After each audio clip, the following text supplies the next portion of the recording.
நமக்கு இவர் கண்ணு தெரியாதவராக இருக்கும்போது அவங்க 2 ஹீரோக்கும் வில்லனுக்குமான அந்த காட்சி, இறுதி காட்ட காட்சி வரும்போது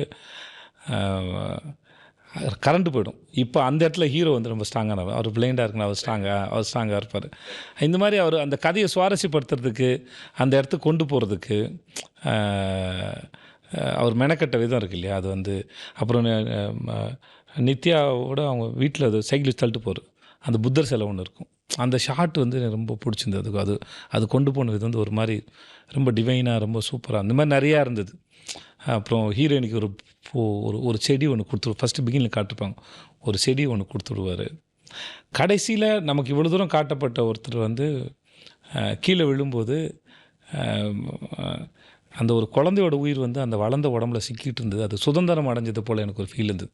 கீழே விழுறதை காட்ட மாட்டாங்க, அது பறக்கிறது மாதிரி மலையிலேருந்து கீழே விழுது. ஆனால் அது ஷார்ட் பார்த்தீங்கன்னா அது ஒரு பறவை பறக்கிறது போல தான் இருக்கும் இந்த சென்ஸ். அது அவ்வளோதான். அது அந்த உயிர் வந்து அங்கே மாட்டிக்கிட்டு இருந்தது, அது பறந்துருச்சு அப்படின்னு தான் ஒரு ஃபீல். அதே போல் ஹீரோயின் அவங்க வந்து ஒரு குழந்தை அப்படின்னு சொல்லுவாங்க, இத்தனை கொலை பண்ண ஒருத்தனை. இந்த மாதிரியான அப்ரோச். ஹெல்த்தியான ஸ்வீட்ஸ் அண்ட் ஸ்நாக்ஸ் வாங்க ஆலடிப்பட்டியானுக்கு வாங்க.